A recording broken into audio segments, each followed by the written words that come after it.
morning. Today's lesson is going to talk about how to install the PHP plugin into your existing Netbeans installation. So if you open Netbeans, this is what you will see. You can go to the Tools menu,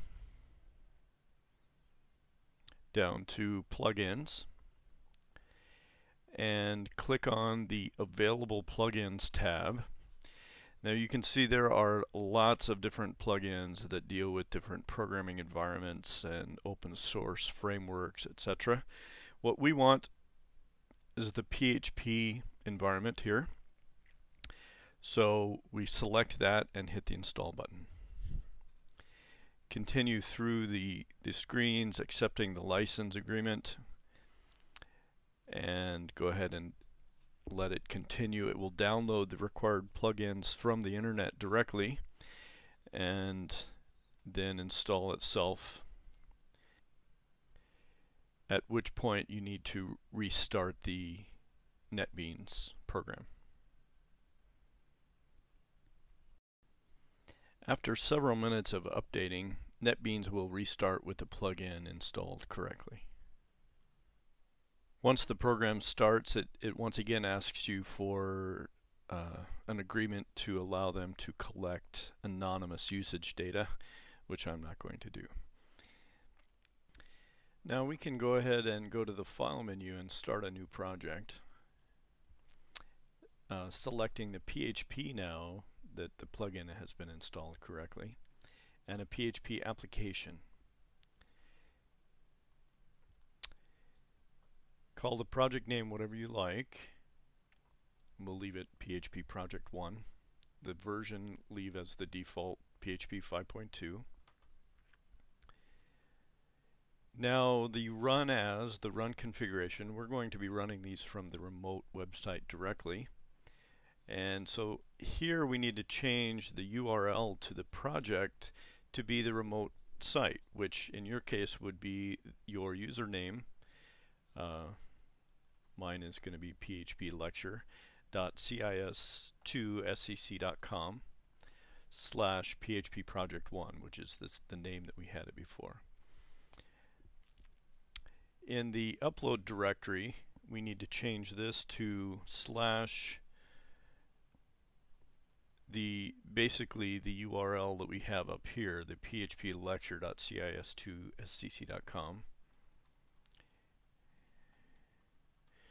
but replaced with your username in place of the PHP lecture, and then / and the name of the project. Now remember, this is all case sensitive because the remote server is a Unix based platform, which is case sensitive.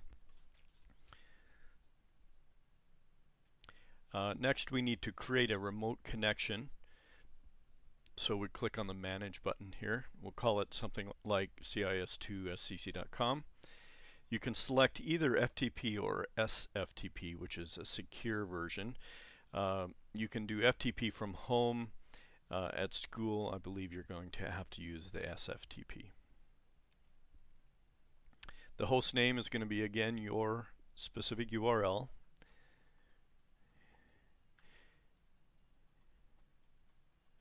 Your username, which was provided to you, your password, which was provided to you, and leave the initial directory as a /.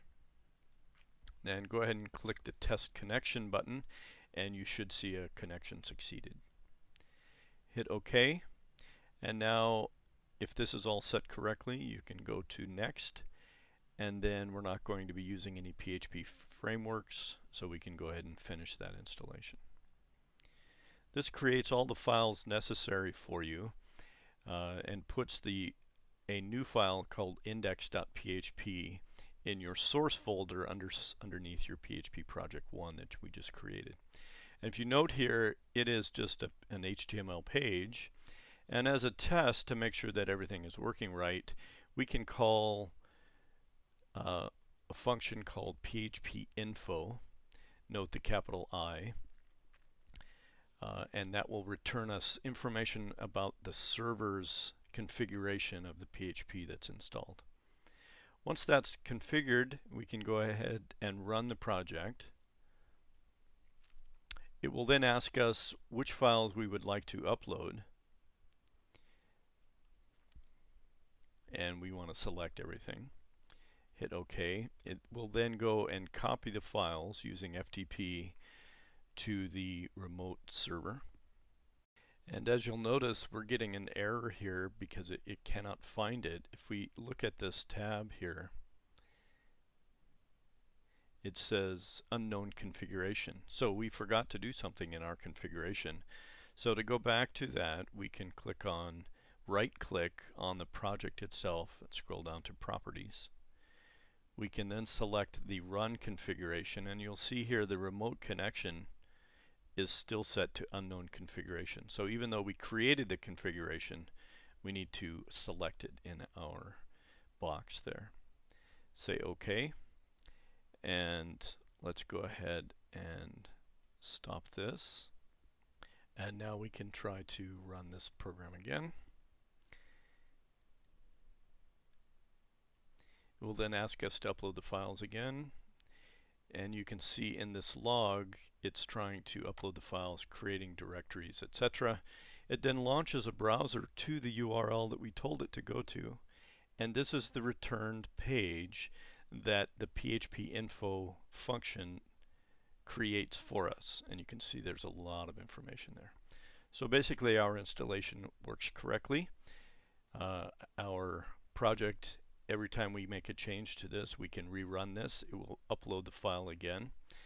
And so let's make a quick little change. Let's add an H1 tag. This is a test. And rerun this program.